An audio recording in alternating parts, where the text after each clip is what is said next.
네, 2부 방송으로 방송 진행을 하도록 하겠습니다. 그래가지고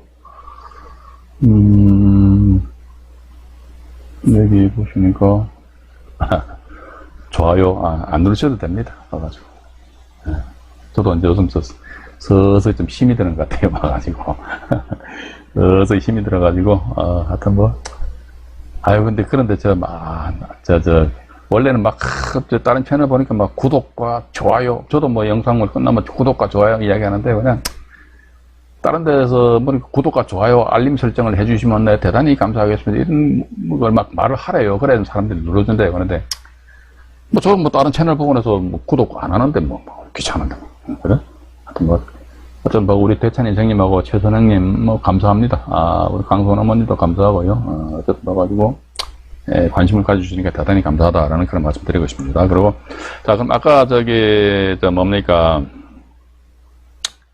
그 수협 저당권 관련해가지고요, 이거 사례를 먼저, 이거 보여드릴게요.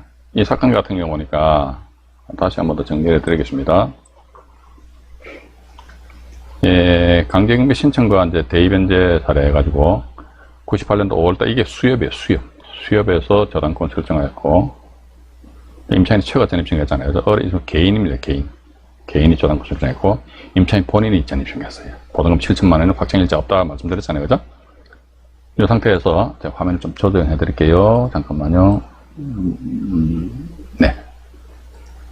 이 상태에서 병이라는 사람 제3자가 뜬금없이 강제경매 신청했다. 1차 감정 가격이 1억 2천만 원입니다. 1억 2천만 원이란 말이죠. 그죠? 그러니까 이게 선을 하나 쭉 꺼서 말씀드리면은 여기에 갑이라는 사람이 저당권 설정하고 그 다음에 임차인의 처가 전입신고를 하고 그 다음에 을이라는 사람이 저당권을 설정했다. 그러고 나서 임차인 본인이 전입신고를 하였고 그 뒤에 보니까 병이라는 제3자가 강제경매 신청했다. 강제경매. 그러니까 이 사건에 있어서 권리분석은요, 이겁니다. 이거. 권리분석이 뭐 어려운 거 아니에요. 손 하나 쭉 꺼가지고요. 어떤 권리가 발생된 순서별로 쭉 나열만 하면 됩니다. 나열만 하면 되기 때문에 크게 어떤 문제는 없거든요. 근데 봐가지고 이 상태에 들어서 경매 사건이 그대로 이제 고정적으로 해서 경매가 진행된다 그러면 큰 문제가 없는데 문제는 뭐냐면요. 경매가 진행되는 와중에도 어떤 권리 관계가 유동적으로 춤출 수 있다는 겁니다. 발생 변경이 소멸될 수 있어요. 그러다 봐가지고 이 저당권이 없어져 버렸다. 없어짐으로 인해서 이 임차인의 주민등록은 처나 자녀까지도 포함되기 때문에 대항력이 있다는 것이죠. 왜? 저당권보다도 먼저 전입신고해서 대항력을 갖췄다는 그 이유 하나만 가지고 여기에서 아까 제가 이러한 경우에 내가 등기부등본 확인도 안 한 상태에서 낙찰받고 나서 어떻게 대금 납부를 하고 나서 왜 갚았냐? 갑 저당권 이것을 왜 갚았냐? 네가 왜 갚았냐? 네가 누굽니까? 집주인이잖아요. 경매 부동산 소유자인데 그 사람을 상대로 해서 너로 인해 가지고 내가 손해를 입었으니까 손해배상 청구를 소송한다. 이거보다는 그런 미련 곰티 짓거리 하지 말자야겠죠. 주변에 경매인들 중에서 보면 조금 제가 경매 정보를 보면은 야, 이 사람 조금 미련하다라는 그런 사람들이 눈에 보여요. 미련한 건지 아니면 머릿속에 뭔가 던 지식이 없는 건지 모르겠지만은 저는 이제 앞으로 유튜브 방송할 적에 이제 조금 더 이제 그전에 이제 네이버 그 카페에서 방송할 적에는요 정말로 독한 이야기 많이 했어요. 그런데 유튜브에서는 제가 좀 자제를 하려고 그러는데 이제 안 되겠어요. 좀 독한 이야기 좀 해야 될 것 같습니다. 막 해가지고 해서 뭐 저를 욕을 하든지 말든지 뭐 요거도 먹으면 또 오래 산다고 합니다. 오래 산다고 하니까 자 어쨌든 봐가지고 이런 상황이 되었고요. 이 상태에서 다음 페이지로 잠깐 넘어가 볼게요. 넘어가 보니까 여기서 이제 정이라는 분이 7,793만 2천원 낙찰받고 근데 낙찰받는데 이 양반이 대금 납부 완납하기 전에 1순위 원래 경매 사건에 있어서는 낙찰자가 대금을 완납하면 민사등급 135조인가요? 135조에 의해서 등기 안 해도 경매부동산 낙찰자의 것이 된단 말이에요. 그렇다면은 이해관계인들의 어떤 빚을 대신 갚는다. 변제를 한다. 이랬을 때 언제까지? 그 종기가 언제나? 그러니까 낙찰자가 대금 납부하기 직전입니다. 낙찰자 대금 납부해보면 안 돼요. 대금 납부하기 전에 권리관계 바뀔 수 있다는 것이죠. 1순위 저당권이 말소가 되었고 따라서 이 낙찰자 정은 매각되면 납부했대요. 그것은 납부하기 전에 등기부, 아까 말씀드렸잖아요. 등기부로만 한 통만 띄워보면 되는데, 그걸 모르는 거야, 봐가지고. 무식하면 용감한 건지, 용감하면 무식한 건지 모르겠지만, 모르는 거야, 봐가지고. 그러면서도 경매 안 두고 껍질거리고 앉아있거든요. 참 안타깝더라, 정상이거든요. 그죠? 매각되고 만납한 후에 1순위 건전한권은 말소 사실 인지했대요. 어디가 굼띠다, 그죠? 독을 바짝 품어야 된다니까요. 이렇게 경매 투자해서 돈 벌기 쉬운 줄 알아요, 봐가지고. 예? 제, 채널 방송, 제가 이런 말씀 들으신 분들은 혹시 다른 데서, 법원 경매하면 완전히 막 구독 하면 막 몇 억씩 돈 도는다. 이런 영상물만 보시다가 갑자기 제가 뭐 이상한 이야기 하니까요. 구독 취소하시는 분들도 계실 거예요.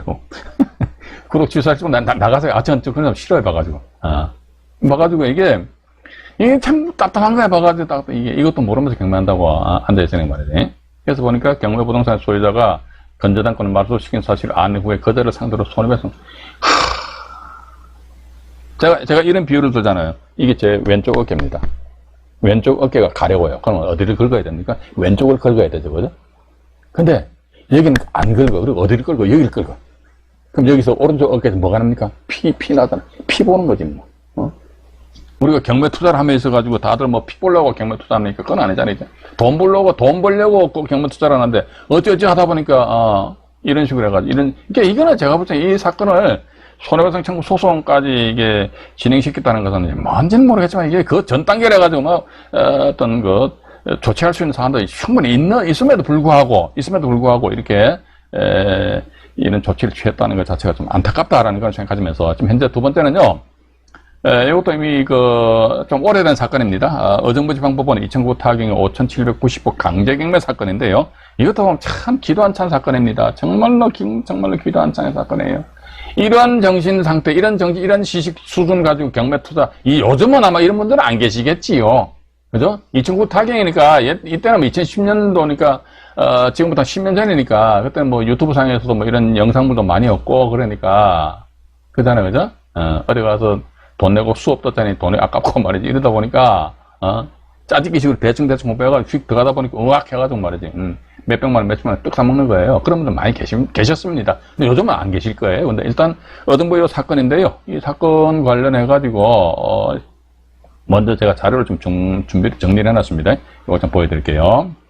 어등부지방법원 2009 타경의 5,790호 강제경매 사건입니다. 이 대입변제 관련돼 있잖아요. 그죠? 예, 91년도 1월달에 주택은행에서 저당권 설정 패턴이 비슷해요. 조금 전에 제가 남부지방법원 사건 패턴하고요. 이것도 보시죠, 이거죠. 2003년도 3월달 항상 임차인들의 문제라니까요. 임차인이 전입신고했는데 보증금이 미상으로 되어 있습니다. 그 상태에 2007년 7월달에 노원 세무서에서 압류가 들어왔어요.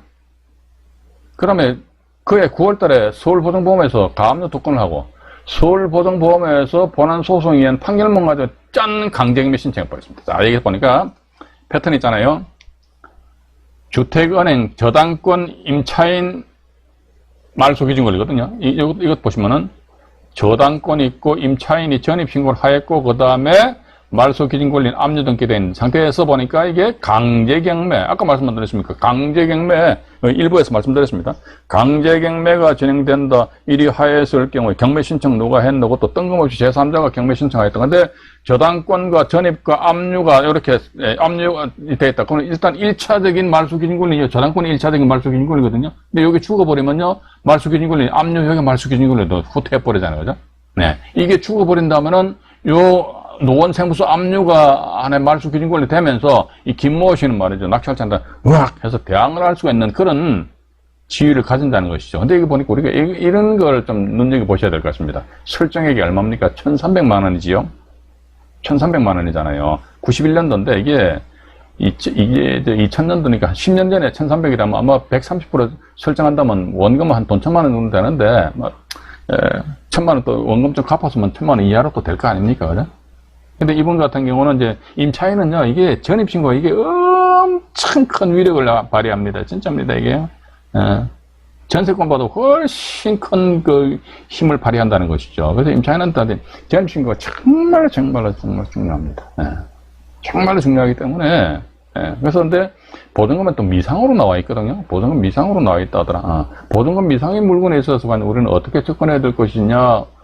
가서 현장 가셔가지고 나름대로 전세 금액을 알아보는 수밖에 없어요. 그것도 모아봐가지고 2007년 7월 11일 해서 노원세무서에서 압류가 되기 전이니까 2007년도 요 당시에는 전세 보증금이 얼마인지 이걸 개략적으로 아마 조사를 한 상태에서 나름대로 2차 참여를 하고 또 나아가서 이게 말소가 된다 그러면 이것도 역시 마찬가지입니다. 등기부등본 한 통만 얘도 91년도니까 한 통에 500원이잖아요. 등기부등본 한 통만 더 얼른 발급받아 보면 아주 간단하게 심플하게 끝난다니까요. 그게 아까운 모양이라. 91년도니까 아마 91년도 저당권 설정된다면 2000년도 하면 뭐 한 통도 500원 뭐 700원 할 거 아닙니까? 그죠? 그런 거 아까워하면 안 된다 이제. 자, 또 다음 페이지로 넘어가 볼게요. 다음 페이지로 또 넘어갑니다. 여기 보니까 2010년 4월 5일자 1순위 주택은행 저당권이 해지가 돼버렸어요.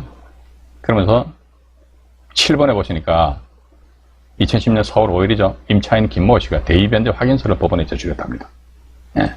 대의변제 확인서 제출했대요. 대의변제 했다 이게 아마 임차인이 대의변제인 것 같아요.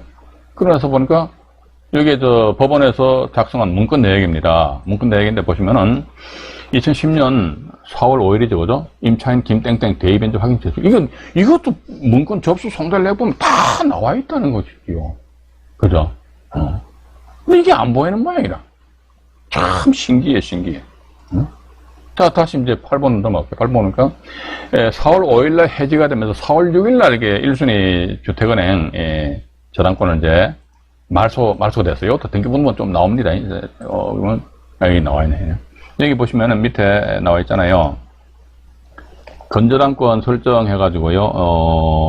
1,300만 원이죠, 그죠? 아까 1,300만 원 말씀드렸잖아요. 한국주택은행 딱 돼 있잖아요. 근데 이게 일단 전부 다 주말 등기 다 말소로 되어 있습니다. 그럼 1번 말소가 됐는데 말소된 게 언제 됐냐? 그러니까 아까 보니까 4월 5일날 해지돼가지고 4월 6일날 건저당권 말소됐다 말씀 안 드렸습니까? 등기부등본 포자입니다. 보면은요, 짠 나와 있잖아요. 보세요. 4월 5일날 해지, 그러니까 돈 갚으면은 은행에서는 4월 5일날 건저당권 말소 서류를 줬다는 것이지요. 그럼 말소 서류를 받은 임차인이 4월 6일날 아마 등기소에다가 말소 관련 서류를 접수했다는 것이지요. 그러니까 말소가 되었다는 것이지요. 이거 한글이잖아요. 이거 못 읽습니까? 이게 뭔 말인가? 이것도 이해가 안 됩니까? 답답해요. 제가 이해가 안 됩니다. 이 상태에서 9번에 보니까 4월 8일날 참 안타까워요. 이게. 4월 5일날 해지가 되고 4월 6일날 여기 나와 있잖아요. 그죠? 4월 5일날 해지가 되고 4월 6일날 해가지고 말소됐단 말이에요. 근데 1차 매각, 1차가 2차입니다. 2차 매각기일이 2010년 4월 8일날 해가지고요. 진행했는데 7,729만 9천 원에 팍 써버렸어요. 그래서 아마 프로가, 이번에 아마 문건 접수 송달 내역 보니까 프로가 신청서를 제출한 모양이더라고요. 계장님, 날 좀 살려주세요. 만약에 프로가 결정 안 나면 제가 맨날 써먹는 18번 레파토리죠, 그죠? 만약에 이게 프로가 결정 안 나면 나는 집에 가서 만원한테 맞아 죽어요. 만원한테 맞아 죽어요. 이게 프로가 결정 받아낸 것 같아요. 또 이제 10번 보다 이거죠. 이게요, 우리가 한번 낙찰되는 게 프로가 결정 받아내고 한데 뭔지는 모르겠지만 하여튼 뭐 이유가 있다. 근데, 이 양반은 모르겠네. 이거보다 더 한 10만원 더 써버렸네. 더 쓰고 나서 또 프로가 해버렸네.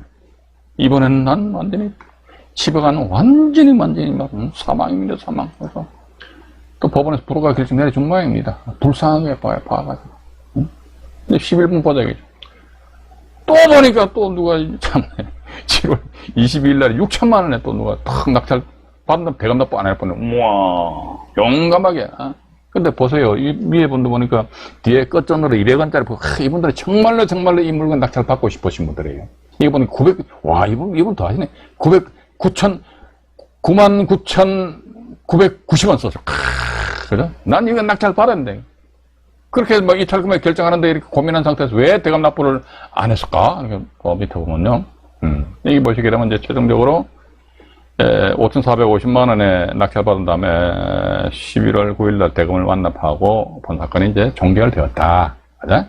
요건 이제 경매 정보지를 여러분들한테 이게 이 사건입니다. 이게 제가 조금 전에 말씀드린 것이 여기 이제 먼저 보자, 이겁니다, 이게. 분명히 2010년 4월 5일 날 1순위 저당권이 말소가, 해지가 되고, 2010년 4월 6일 날 해지가 됐다, 이거지. 예. 그러니까 말소됐다는 2010년 4월 6일 날. 그러면 4월 8일 날 이탈 참여한다. 물론 그렇습니다. 4월 6일 날 말소가 된다 그러면요. 4월 6일 날 등기부등본 띄워봤을 때 당장 팍 말소는 안 됐을 거예요. 그러면 등기부등본 딱 띄워보니까 이게 말소 진행 중이다. 그러면 이런 식으로 표시됩니다. 신청 사건, 처리 중. 이런 식으로 등기부등본에 표시가 된다니까요. 근데 이게 신청 사건 처리 중이 뭔지 그것조차도 모르고 맨날 다른 채널에서 그냥 막 물건 좋은 것만 보고 보여주고 말이지. 몇 천만 원 투자가 몇 천만 원 벌 수 있다는데 뭐 1년에 말이지 몇십백. 아이고, 전 그런 거 볼 때마다 정말로 제가 짜증이 납니다. 짜증이 나. 예? 그죠? 이제 저는 그런 데서 이제 스트레스를 안 받으려고 그럽니다. 뭐 남의 인생인데 제가 뭐하러 스트레스 받습니까? 돈 까먹는 게 지가 까먹는 게지, 그죠? 나만 안 까먹으면 되잖아요. 이게 제 생각이 잘못된 겁니까? 그건 아니잖아요. 그래서 제가 안타까워가지고 유튜브 상에서 그래도 뭐, 일주일에 3번 정도 이렇게 설레발을 풀고 앉아있단 말이죠. 이게 무슨 뭐 컨설 여러분들을 대상으로 해가지고 컨설팅 수주를 받기 위해서 아니면 경매 오프라인 교육 사업을 하기 위해서. 이거 안 해요. 오프라인 교육 안 합니다, 이제. 오프라인 교육 해봤자 이거 별 메리트도 없어요. 이게 또 요즘 같은 경우 뭡니까? 오미크론이지, 그럼 코로나 그것 때문에, 사람들 만나는 것도 겁나잖아요, 그죠? 그냥 제가 말씀드리는 거죠. 근데 또 다시 한번 보자, 이거죠. 이분 보니까 또 5월 13일이야. 5월 13일 정도 되면 등기부등본 한 통 띄워보면, 입찰하기 전이죠, 그죠? 입찰하기 전에 한 통 떡 띄워보면, 야, 이거 해가지고 뭔가, 말소됐다 그러면, 야, 이거 때는 조심해야 돼. 근데, 확 써버리고 나서 불어가 났네. 또 이 양반 더 해서 2010년 7월 달에 봐가지고 확 이날 때 3명이 들었네. 6천만 원 들었는데 대금 납부 안 해버렸어요. 대금 납부를 하는 상태에서 이제 3,000매가 길래 해가지고 이제 5,450만 원에 누가 낙찰을 받고 이번 사건이 이제 종결이 되었다 하더라. 이 사건은요, 이분들이 2010년도 낙찰을 받아가지고 최근에 뭐 7천 얼마인가 등기부등본 보니까 7천 얼마인가 매각하고 팔고 나온 그런 사건이더라고요. 근데 여기서도 제가 말씀드리고 싶은 것은요, 이 등기부등본 한 통만, 2통입니다. 낙찰받고 2통이에요. 그러면 살포시 한번 확인해 보시라는 거예요. 나 등기부등본 볼 줄 모르는데, 그럼 저한테 연락 주시라니까 제가 간단하게 말씀드렸다니까. 전화 주시면 되잖아요, 그죠? 그렇다 해가지고 전화 상담료 해가지고 얼마 돈 받는 것도 아니잖아요, 그죠? 그렇게 하시고요. 이 사건이 하나 있었고, 또 다른 사건 하나 더 소개를 시켜드리도록 하겠습니다. 이번엔 말이죠, 이게 서울중앙지방법원 사건입니다. 이것도 참 기도 안 찬 사건이에요, 봐가지고. 이것도 패턴 보십시오. 패턴 똑같아요. 조흥은행에서 저당권 설정했지, 1번. 설정 금액이 원래 6천만 원이었는데 4천만 원으로 감액 등기를 했어요. 그 다음에 2015년도에 변모 씨를 한번 전입신고했습니다. 보증금액 3억 원입니다. 항상 임차인이 딱 끼인다니까요. 그 다음에 2016년도 8월 달에 서모 씨 개인이 저당권 설정했어요. 그 다음 보니까 2016년 10월 달에 이후 가압류 6건, 압류 1건에 막 들어와 있어요. 그럼 우리 투자자 입장에서 좋다니까. 왜냐면요, 가압류가 덕지 붙어 있고 압류가 막 들어있고 그러면요, 등기부등본 지저분하다 보니 경매 취하 가능성이 상대적으로 낮다니까. 상대적으로 낮다는 겁니다. 절대적으로 무조건 취하된다는 거 아니고. 자, 이제 가압류가 있고 압류도 있는 상태에서, 그 다음에 이제 2017년 4월 달에 우리은행에서 강제경매 신청을 했다는 거예요. 맞아요. 근데 여기서 보니까 또 손을 안 꺼 볼게요. 저당권이죠? 저당권. 전입신고했죠? 이분도 확정일자 안 받았어요. 근데 확정일자 안 받으니까 좀 냄새 나는 것 같아. 보증금액이 3억 원인데, 있잖아요. 그죠? 예. 보니까 이게 개인이 또 저당권이에요. 그 뒤에 압류 이렇게 뚜두두 있고, 이 상태에서 우리은행에서 강제 경매 신청했다는 것이죠. 이분은 전세 보증 3억인데 이분도 확정일자 안 받았다는 것이죠. 근데 보니까 요게 만약에 없어져 버린다면, 그죠? 요게 만약에 이거 언제? 경매 절차상입니다. 그것도 경매 절차상, 그것도 낙찰자 대금 납부하기 전까지, 조금 전에 말씀드렸죠, 그죠? 낙찰자가 어쨌든 대금 납부하기 직전까지는 이게 말소시켜버린다면은, 이분 같은 확정일자를 안 받았기 때문에. 근데 이분이 이제, 진짜 임차인인지, 가짜 임차인인지, 그건 별론을 하고, 어쨌든 먼저 전입신고가 되어 있는 상태에서, 우리 투자자 입장에서, 경매인 입장에서 봐가지고, 과연 이 사람이 전입신고를 했는데 확정일자를 안 받았다, 그러면 당신 가짜 아니냐, 이렇게, 라고 주장을 한다, 그러면요, 저 사람 진짜 가짜라는 것을 우리가 정빙 서류를, 정병을 해야 될 거 아닙니까? 뭘 어떻게 증명할 겁니까? 증명할 방법이 있습니까? 그런 것도 기똥차게 증명하는 방법, 아는 채널이 있다, 채널 보니까 거기서 막 이야기하더라고. 좀 신기하다는 그런 생각이 들었습니다. 참 먹고 살기 힘들구나라는 그런 생각도 많이 들었어요. 어떻게 하면 저렇게 뻥 쳐가지고 먹고 살려고 그러나. 어쨌든 봐가지고. 이게 없어졌다더라, 그럼 뭐가 3억이라는 금액은 낙찰자, 어쨌든 뭐가 결과는 좀 인수를 해야 된단 말이에요. 그러니까 패턴 똑같죠? 저당권 전입, 저당권인데, 아이고, 제3자가 강제금 신청, 제3자가 강제금 신청입니다, 제3자가. 또 다시 다음 페이지로 넘어가서 또 보여드릴게요. 여기 보니까 이제, 2017년 12월 27일 날 1차 매각일 날에 낙찰되었어요. 4억 9,400여만 원에. 근데, 어이구, 보니까 갑자기 있잖아요. 낙찰되고 나서 27일 날, 29일 날에 이틀 있다가, 1순위 조흥은행, 이게 철정 금액 6천만 원 했다가 2천만 원 감액해가 4천만 원을 떨어졌단 말이죠. 이게 갑자기 해지로 말소돼 버렸어요. 이게 아까 말씀 안 드렸습니까? 보니까 여기 1순위 저당권 있고, 임차인의 보증금 3억 있고, 여기 2순위 저당권 있는 상태에서 제3자가 강제경매 신청했다는 것이죠. 근데 요거 보시니까 이게 짠짠 없어져 버렸다. 이틀, 1차 매각길 날 누가 낙찰을 받아가니까 이틀 있다. 이게 짠짠 없어졌다. 이게. 그럼 이 양반 확정일자도 안 받아버리네. 좀 이따 경매 정보 보여드릴게요. 확정일자도 안 받았네. 우와. 그래서 요건 같은 경우는 보니까, 8번에 보면요. 임차인이 변모씨인데, 변모씨가 매각 불허가 신청서를 제출했어요. 그럼 제가 볼 적에는, 이거 낙찰 받으신 분이, 이게 임차인 측이지 않겠느냐. 아니면 임차인이 매각 불허가 신청할 이유가 없거든요. 임차인 편에 있는 분이지 않겠느냐. 이렇게 제가 추정을 하고 있는데, 다시 또 다음 이제 8번을 보죠. 등기부등 먼저 보죠. 조흥은행에서 건전한건이 보니까, 이게 보시게 되면은, 일단 말소됐죠. 이게, 건전한건 해가지고 주식해서 조흥은행이 요즘 조흥은행 없어요. 옛날 거니까 조흥은행 없어졌잖아요. 이 조흥은행이 아마 이 등기부등본 보면 국민은행으로 하면 이게 채권이 양도가 된 것 같더라고요. 채권 최고액 6천만 원에서 4천만 원으로 이제 감액 등기됐다는 것이죠. 그죠? 감액 등기됐고. 이 상태에서 이제, 다음 페이지로 넘어갈게요. 밑에 또 나와 있네, 보니까. 1번 건전한권 설정 등기 말소 이렇게 되어 있습니다. 그죠? 1번 건전한권 설정 등기 말소인데, 2017년 12월 29일 날 해지죠, 해지. 요 12월 29일 날 해지잖아요. 12월 27일 날 요거 받았는데, 29일 날 해지해가지고 이 날짜 탁 말소 등기를 해버렸어. 말소 등기 하였다 하더라. 그러니까 그때 제가 조금 전에 말씀드렸습니다만, 임차인 측에서 이 변모씨가 매각 불허가 신청서를 제출했습니다. 그러니까 1월 3일 날 매각 불허가 결정 났어요. 자, 그럼 좋습니다. 매각 불허가 결정이 난 상태에서 그건 보니까 2018년 3월 21일자로 해가지고요. 보시면 2017년 12월 27일 날 낙찰 받고 나서 보니까 동년 2017년이죠. 12월 29일 날 1순위 저당권이 말소가 됨으로 인해 가지고 어쨌든 대항력 없던 임차인이 1순위 저당권이 말소됨으로 인해서 3억 원이라는 금액을 가지고 낙찰자한테 대항을 할 수 있는 그런 식으로 바뀌었단 말이죠. 그죠? 이게 2017년 12월 29일에 말소됐단 말이에요. 근데 이게 2018년 3월 21일이니까 그러니까 2017년 12월 27일 날 낙찰 받았다가 불허가 결정 났으니까 이것은 재경매가 아니거든요. 그럼 다시 1차 매각 기일이에요. 최저가격이 이제 4억 7,100만 원인데 이걸 엄마야 누가 또 5억 4,660만 원에 꽉 질러버렸어.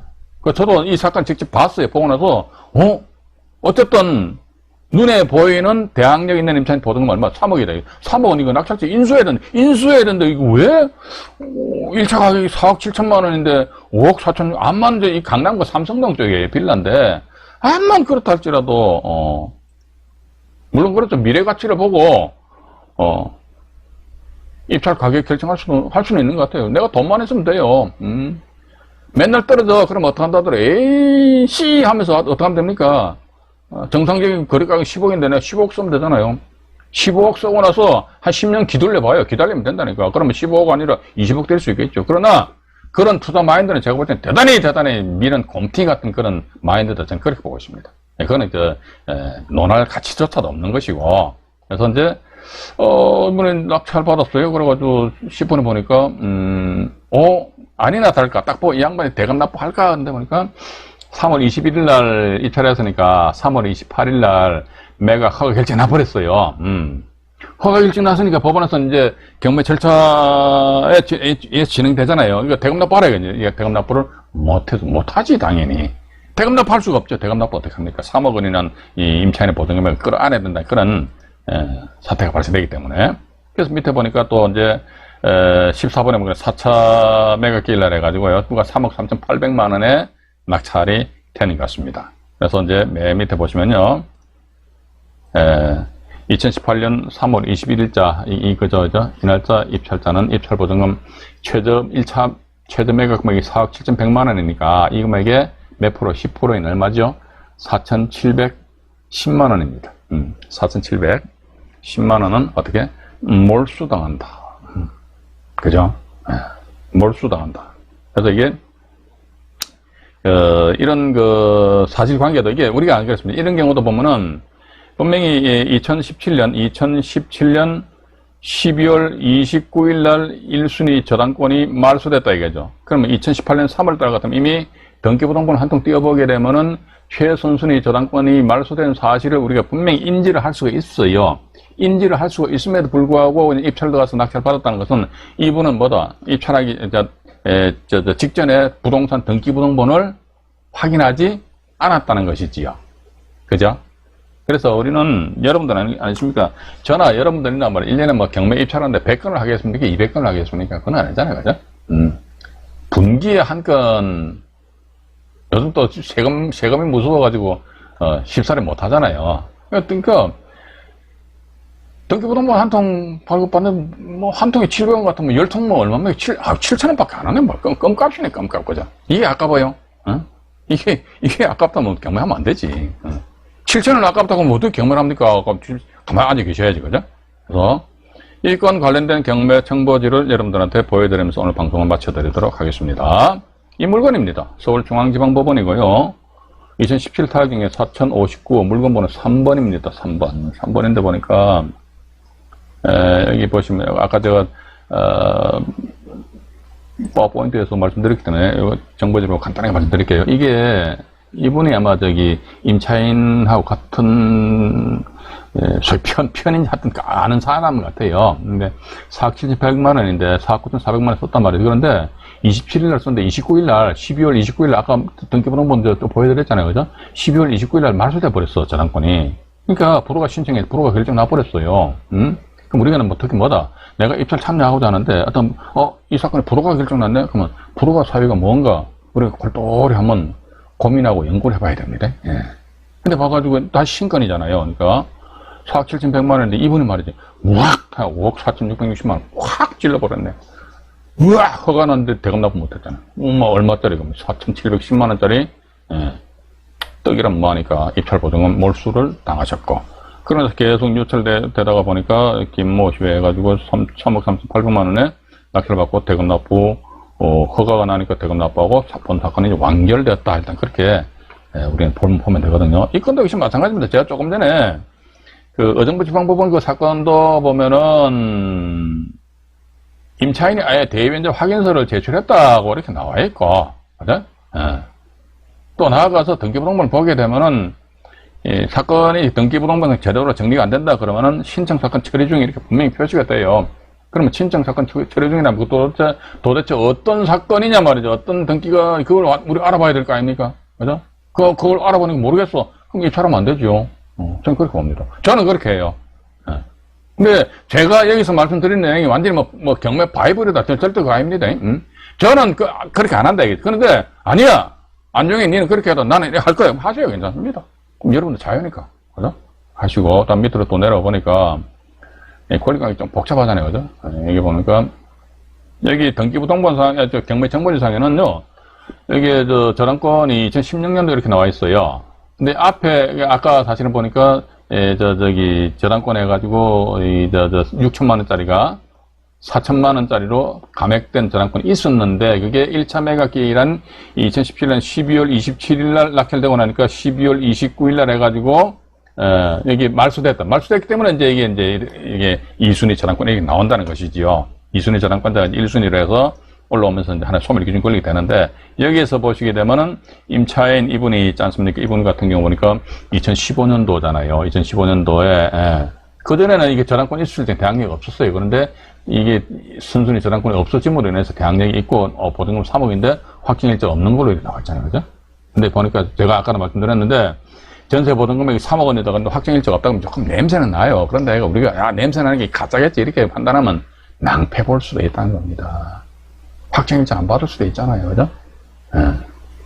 그래서 그렇게 여러분들 좀 생각을 하시면서 이번 시간에는 제가 대입변제 하고 이제 세대합과 이런 내용도 제가 앞으로 여러분들한테 관련 부분 가가지고요. 요 사건입니다. 강남구 삼성동의 빌라인데요. 요즘 뭐 좀 많이 올랐겠죠. 빌라인데 이런 사례를 제가 이런 사례도 구하기 쉽지 않습니다. 그래서 여러분들한테 말씀을 앞으로도 또 드리도록 하겠습니다. 오늘은 여기까지 방송을 진행하도록 하고요. 또 이제 우리가 2021년 12월 8일 날이죠. 39강에서는요. 일단은 지금 제가 당해세 일반 조세하고요. 나온 김에 또 근로자 임금 채권 있잖아요. 이것도 보니까 여기서 이제 경매 신청 채권자와 관련된 그런 게 있어요. 당해세 일반 조세, 무슨 임차인 대항력이 있고 없고, 그걸 한번 여러분들한테 좀 일목요연하게 정리를 해서 말씀드릴까 하는 그런 생각을 가지고 있습니다. 도움 되셨길 바라고요. 구독과 좋아요, 알림 설정을 해주시면은 그저 감사할 따름입니다. 방송 시청하시느라고요. 대단히 수고하셨습니다. 이상 안종인이 말씀드렸습니다. 편안한 밤 되시기 바라겠습니다. 네, 고맙습니다.